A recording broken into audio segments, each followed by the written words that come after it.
Welcome to Conversations in Mind. This is a space for conscious inquiry, where metaphysics, new thought, and the science of mind meet real life. In a world calling for deeper awareness, we explore the nature of consciousness, the power of thought, and the presence of spirit moving through everyday experience. And now, here are your hosts, Barb and Mark Gilbert. Well, hello, lovely people. Just what if your mind is more than a collection of thoughts? And what if it's the gateway to a whole new way of living? I want to welcome you to Conversations in Mind. We're very grateful that you're here to explore with us. I'm Reverend Barb. I'm joined by my good friend and fellow minister, Reverend Mark Gilbert. And we come here to attempt to demystify the study of new thought and to dive into the science and soul of consciousness as we currently experience and express it. So whether you're a longtime seeker or curious about the power of your own perspective, we're going to dive into some mind. And today we've got a little different flavor, it feels like, of topic for you. Mark and I, we like brainstorm topics, but then we don't really talk about them ahead of time. I want everybody to know that. We don't plan what we're going to say or what approach each of us is going to take. So it just unfolds how it unfolds, right? But today it's called Beyond the Tools. If words have power, why do some truth statements feel like lies to our nervous systems? So this can go all kinds of ways. Why does the affirmation, for instance, feel like a big giant falsehood for the most part?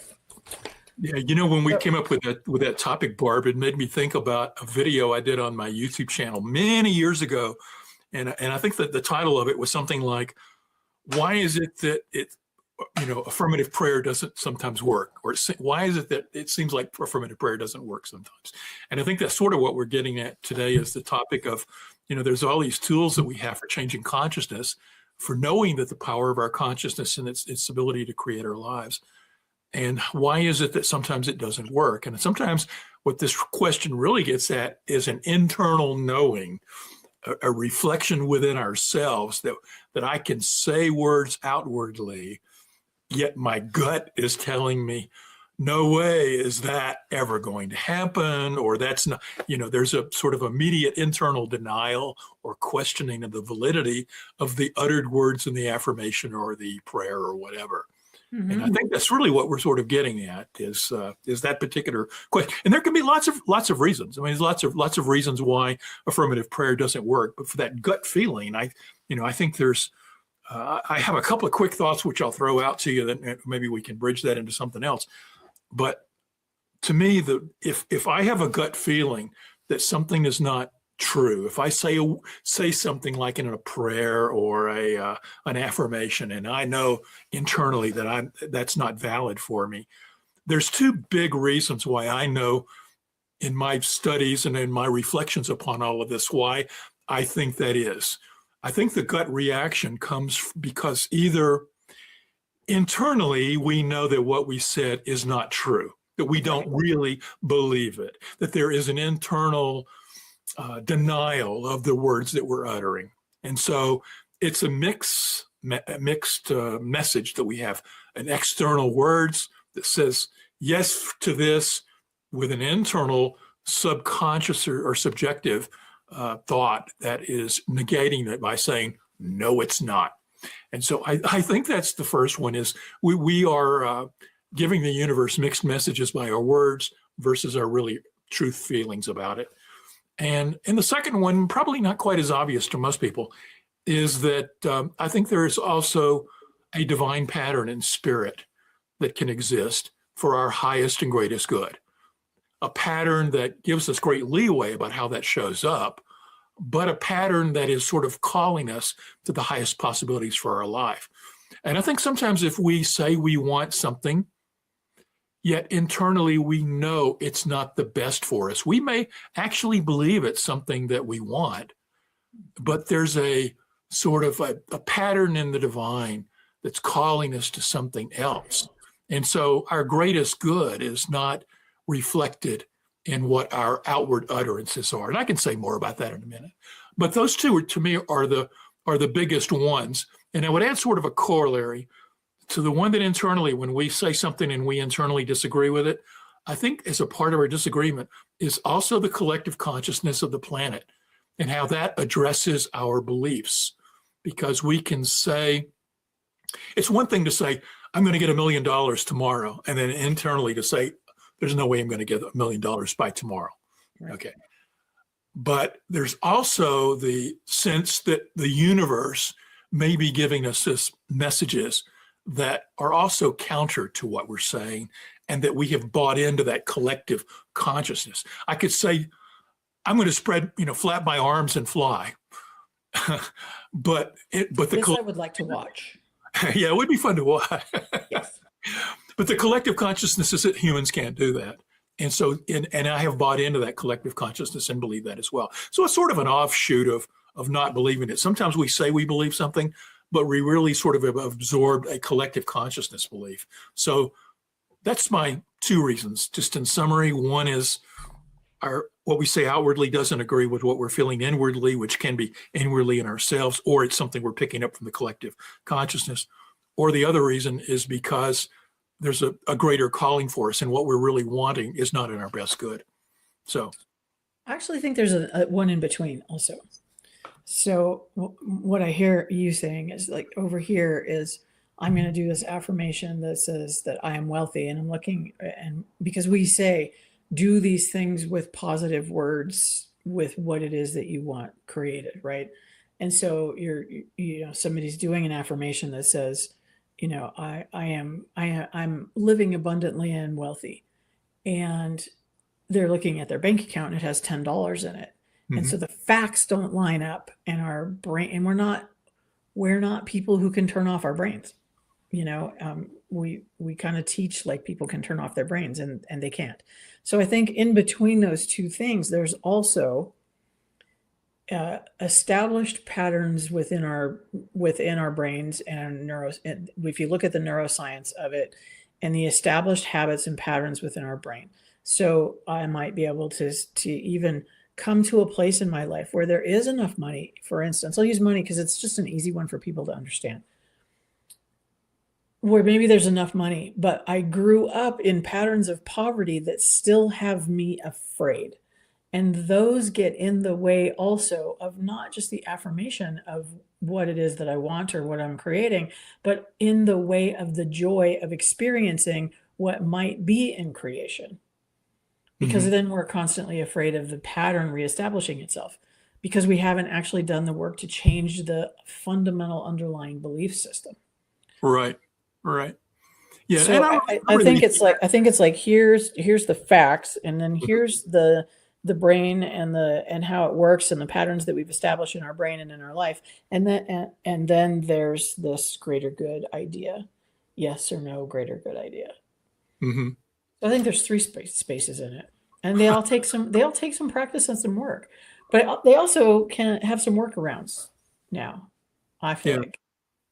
Yeah, and I was thinking about the question this week. I agree with what you're saying. I guess if I was going to, in my mind and how I categorize stuff, I would probably say that outward evidence of what I don't have, that I'm affirming that I have, feeds that subjective belief that so it's sort of like it's reinforces. It's again the mix match between what I'm saying and what I truly, truly believe, because the outward evidence is contrary to that.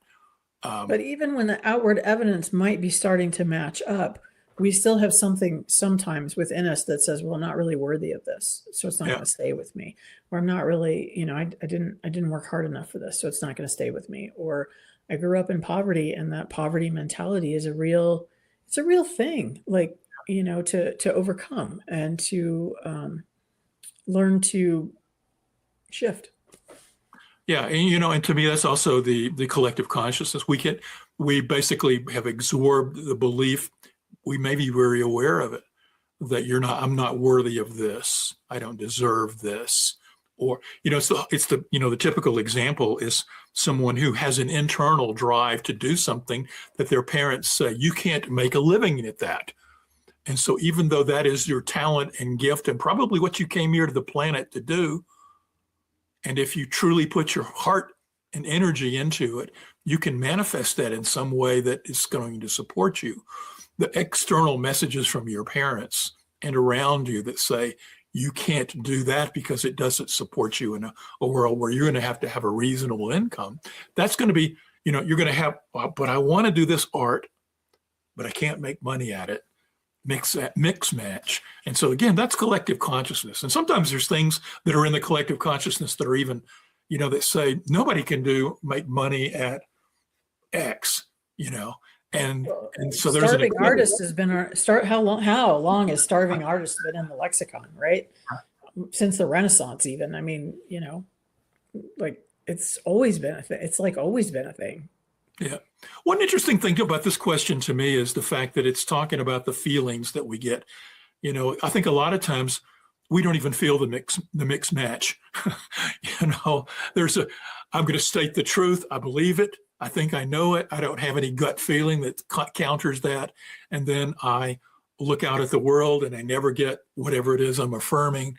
And there's a couple of things that can happen there that people go, well, this stuff doesn't work. I don't have the power to think and create my reality. And that can get into some other areas where I think that what people forget about. But the key thing that I liked about this question is the fact that we do have access to inner information if we're willing to listen to it. Mm-hmm. It tells us when we're in alignment with what's true and what's not true for ourselves. I think our emotions give us through the gut and the body. We can look at it vibrationally that the body, the emotions are sort of a bridge between the mental realm and the physical realm, and that the emotions give us sort of a guidance as to what our body's truth is and what it really knows about what we're saying and can give us. But we oftentimes turn away and don't listen to our emotions. We don't listen to our gut. And I think that this question sort of implies we really should do that. We really should use the guidance that our body's giving us to guide us to what's best for our lives. Yes. And before we get to there, often we got to do the first steps, right? Which the first steps are like, let's make some fundamental shifts in our thinking and our patterning. And one of the things that I think has become, we've been so adamant for so long in our teachings of this is how you got to do it. You have to wrestle with the positive statement. And so, recently I've been playing with some folks in using what if I was an abundant human being? And then your mind, instead of arguing against, it begins to play with. Mm-hmm.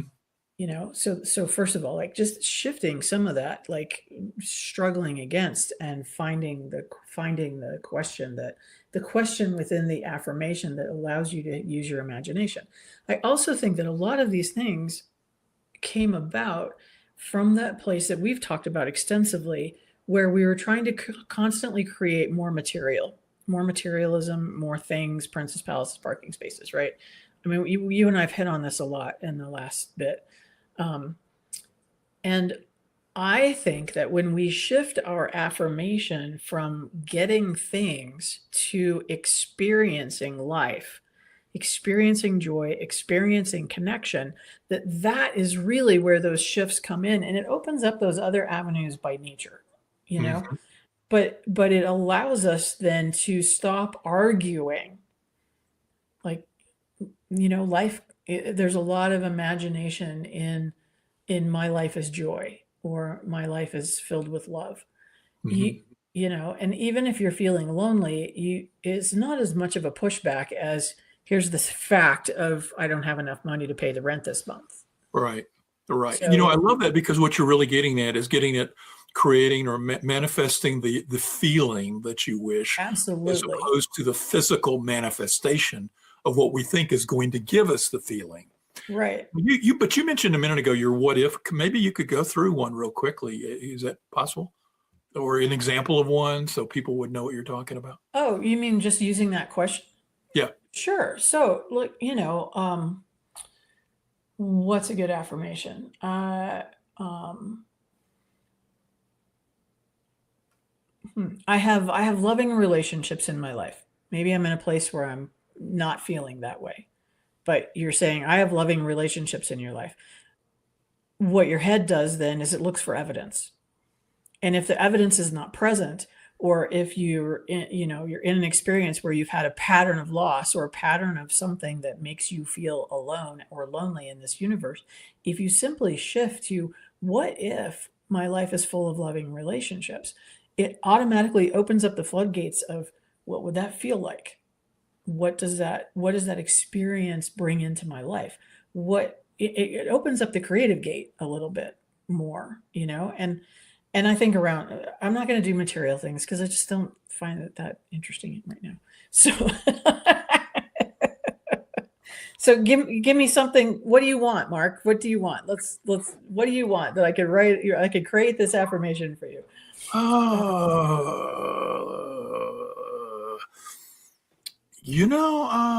This. I know you have everything you want, right? That's the thing. Well, I do talk to my wife, Mary, about sometimes we talk about this podcast and other things that I'm doing in the realm of being externally in the world as a minister. And I do recognize that sometimes I like feedback that people are reached through it. Yes. And now there's a part of me, even in saying that, recognizes there's sort of an egoic attachment to. Is it, or is it just like wanting to make an impact on the world? Like, I think none of us got into ministry because we didn't want to make an impact in the world. Right. Is that egotistical, or is that just, this is your vehicle of service to the world? Right. So of course we want to feel like it's making a difference. It's hard for me, right? When I mean, we are getting a number of, this is for all of you out there. We want your feedback. Yes. We'd like to hear from you. Help Mark and Barb. So in that, if you're sitting there, Mark, and you're doing, I am making a difference in the world with these podcasts, then your brain is automatically looking for evidence. And maybe that's where some of our ego gets involved. Mm-hmm. But if you're saying, what if I am making an impact in the world with the work that I do? Then you're opening to, what is the work that I'm doing? How can I expand the work that I'm doing? Am I called to expand the work that I'm doing? Can I know that even if I don't know, it is getting out there?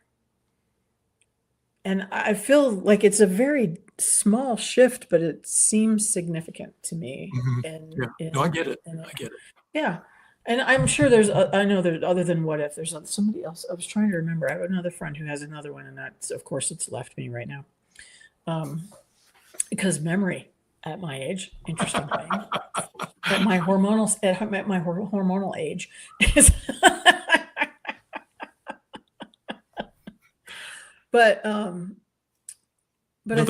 I think we have to take the information that we've gleaned from neuroscience there's a lot of new information about how our brain waves work, how brain patterning works, all of those things, and we apply it to the things that we teach. Then it's a good time to be shifting and adjusting how we teach these things. Yeah. Our bodies matter, our brains matter. Like, we really actually just can't think it. We have to feel it. Yeah. No. We absolutely have to feel it. Yeah. The feeling aspect is important, which gets back to the gut thing and the touching into the emotions and using them as a guidepost for what's accurate for our lives and not.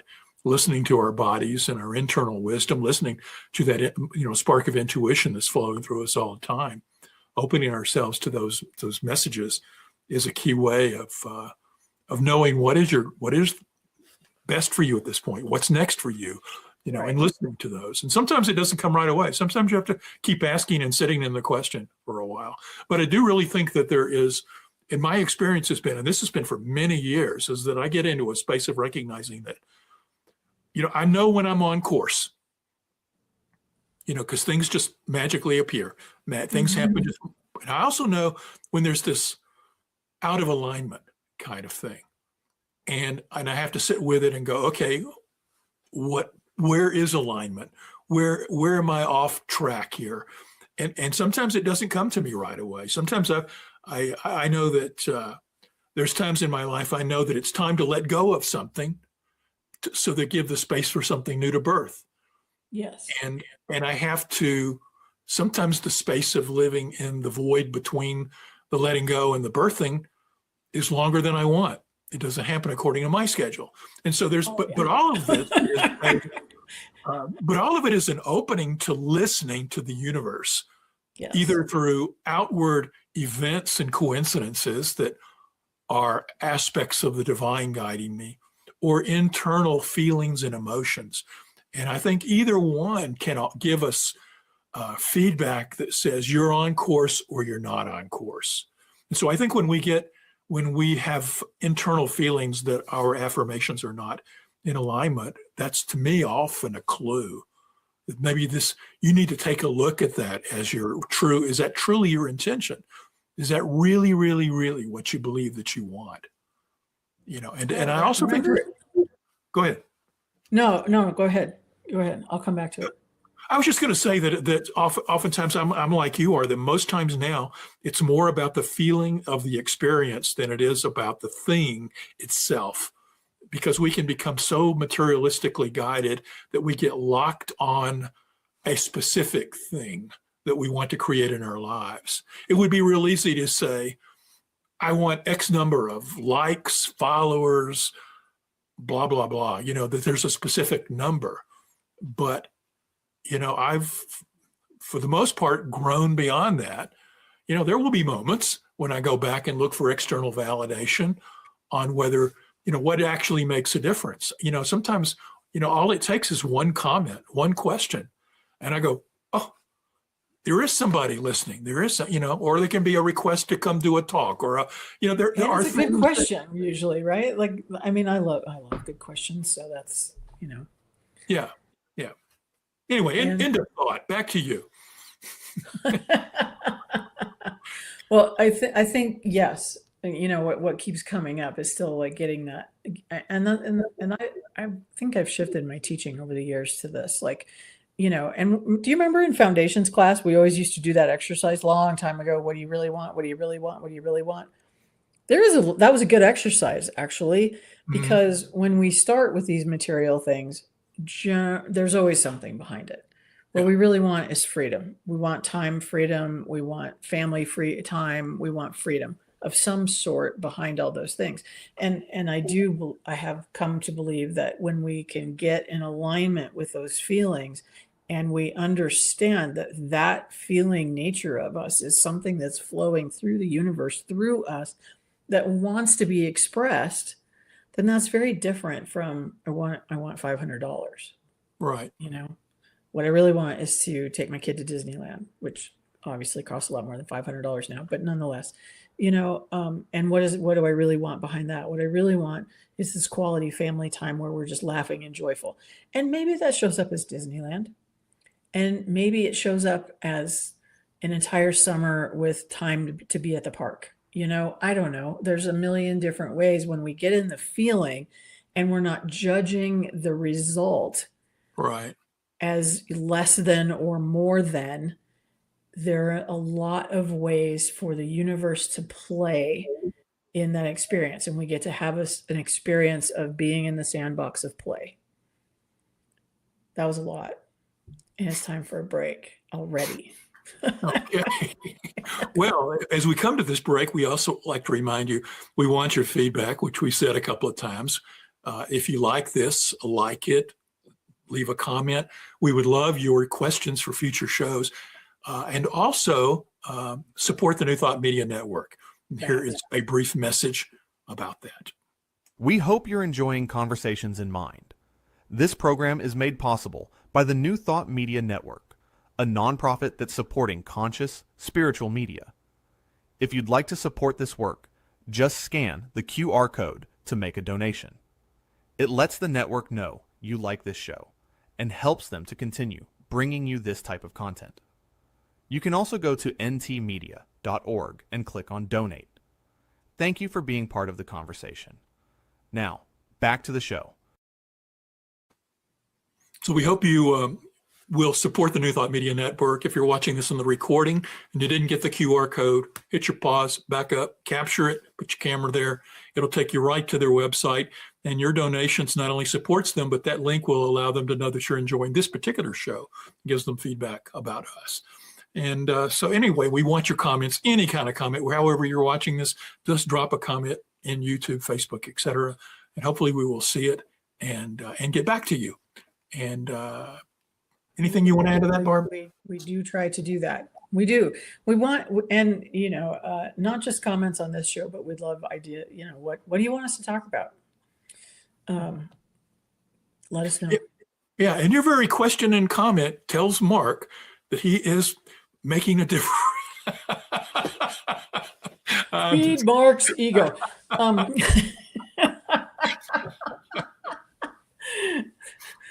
I know you better than that. No. I do want to take us off to the side for one brief thing, and I know that sometimes when we talk, when people first come to using affirmations and affirmative prayer, that there is a thinking that they are using their individual mind. I've had people ask me the question about what is it if I want this and this other person wants this, and they contradict each other. Like whose football team is going to win? Yeah, exactly. Who's going to get the green light when two cars are approaching an intersection, et cetera, et cetera. And what they often are looking at is they're looking at the mind from a little level. Mind is something that is within them. My mind is in conflict with your mind. Whose mind's going to win in this battle of the minds? And I've had people question in some capacity that gets at that issue, that they forget that when they're using their mind, they're using the same mind as the other person. So the fans for both sports teams are desiring their team to win into the one same mind. And it's not a numbers thing. That what the outcome is going to happen is not tied to your affirmation. And again, it gets back to, you can't look at it that if you're doing something that you're affirming that is not in alignment with the greatest good, and the greatest good may be so beyond our comprehension regarding like sporting events and green lights and things like that, that we have to accept that there is a divine pattern at play here. And that really it's more about in a sporting event example, it's more about the joy people feel in supporting their local teams. It's about the expression of the athlete in their athletic event and their accomplishments of doing their highest and greatest in that particular moment. We have attachments to the final scores and who wins trophies and all of that stuff. But maybe there's also a message for us to let go of that and just be in the joy of the game itself. And so when we get into sort of like using affirmations in mind in a competitive way, that I need to win, and you hear people praying about wars and our side winning and the other side losing. This is something that is just a sort of a way stop on the way of our understanding of the greater, bigger vision of life itself. And so it may appear that our affirmations are not working when we're limiting them to some type of competitive nature that is not for the greatest good for everybody and for that divine pattern. The divine pattern is, in my mind, is not only expressing for our individual expressions as my life is Mark and yours is Barb, but it's also a divine pattern for the upward arc of evolution for humanity to express itself at its highest level. So what we are at these stages in our development where we have competition and winning and losing as aspects of our nature, but the ultimate outcome is to let go of that and to have express the joy of existence and bliss of living and expressing ourselves in our creative abilities, be it artistically, athletically, or whatever.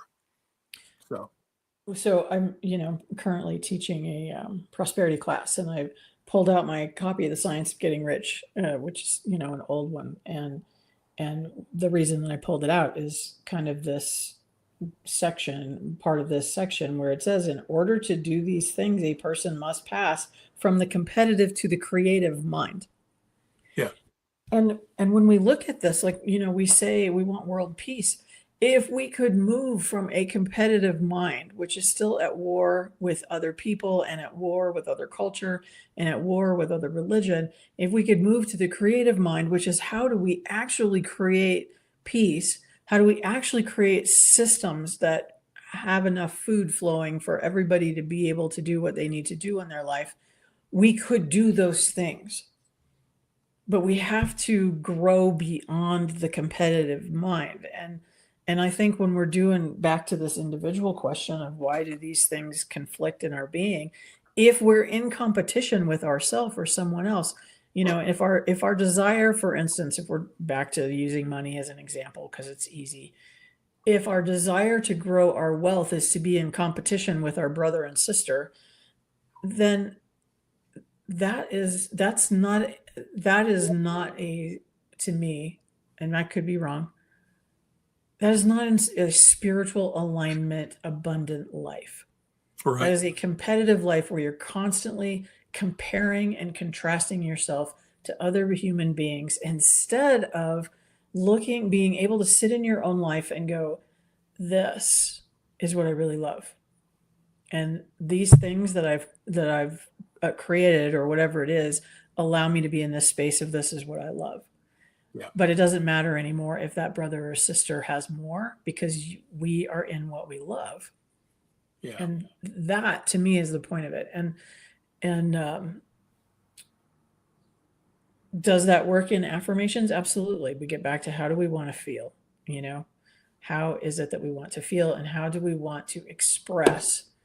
Because to me, this is all about the reciprocal universe, right? If this is not all about me accumulating or me having this experience, it's about, I'm having this experience that now I'm going to share in some way, shape, or form so that it impacts the environment around me and the people around me, which impacts the environments around them and the people around them. And that's how we make the rolling wave, right, of change. So what I hear you saying, Barb, is that the most effective affirmations and prayers would be ones that tap into the state of what is this we're trying to feel for ourselves as an individual, and also at the same time what would create or manifest the best, not only for myself relative to that, but for every other expression of the one at the same time, so that it's not a competitive kind of I want to receive at the benefit of you not getting stuff,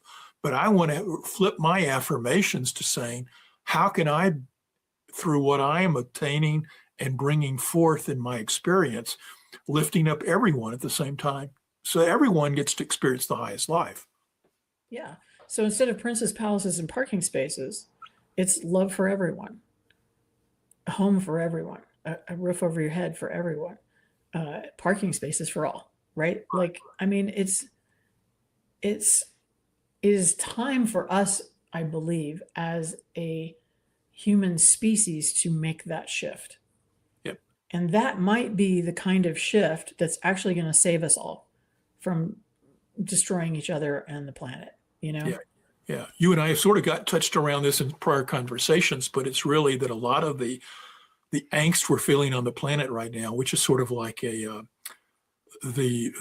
breakdown before a breakthrough, hopefully, is that we are reaching heights of selfish individual interest that needs to be transcended into states of heightened mutual support and cooperation for one another. Yeah, and balance. Yeah, and the income inequality that we see on the planet, and the high levels of people who are out for greed of income and control on the planet, is simply a contrast that we're experiencing, that we have to look at and go, this is not how we bring abundance about on planet Earth. Abundance is best brought for all by ways in which we can use our creative abilities as individuals to create technology and experiences and a planet that has abundance for everybody, and not funneling it into the wealth of a handful of people who then use it for perpetuating their own control, and then having a lot of some haves and a lot of have-nots. And so what we have to do is look at this and say, we can do better. This is not truly where we're going, and we need to do better than this. And so what our affirmations really would be getting at is, how can we create that world that we always talk about, a world that works for all? Mm-hmm. That is what we're really getting at, is a world that works for all. And one more thought on this before I jump it back to you, is that what we're really talking about is that spiritual evolution, where we're moving from a state of seeing ourselves as a separate individual in competition with everyone to being part of a grand interlocking wholeness where we are in cooperation with everyone. And that is our evolutionary arc, is to letting go of the sense of separation and moving into the sense of unity at the highest and highest levels that we can comprehend. And that includes a unity not only with other people in the world, but a unity with the divine itself, ultimately. Absolutely. Like, I can imagine that world. I can actually imagine that world, because when I just look at the handful of people I know who would have intelligent, interesting, creative ideas for how to solve real problems. If we were able to do that at a global level, like, it could be really simple. Like, it just doesn't have to be this hard, either. Yeah. I don't think. So I don't know if we should go back and talk about the brain patterning, the things, or if that just kind of falls into this. But I think, a lot of us, there are a lot of people in our age groups who grew up with some trauma. Our parents were not skilled yet. Like, we parents have been evolving as well as, right? The majority of people no longer beat their children. Let's be real. So I think that for a lot of people, like, this getting to the feeling includes being able to let go of the deserving, not deserving question. A lot of people get into this idea of affirmations. We might even say, okay, what's the feeling tone behind them? And then the thing they push against is, do I deserve that? I don't deserve that. Something in me says I don't deserve that. And that is additional, then that might be time for therapy, and that might be time for really like a connection with the divine that understands that we are all deserving of good. All of us. It's not you deserve, you deserve, you deserve. All of us. Even people who have made big mistakes in their life are deserving of good and the lessons that they're learning, right? Or we all get our own lessons. We all get our own feedback, let's call it, in the world.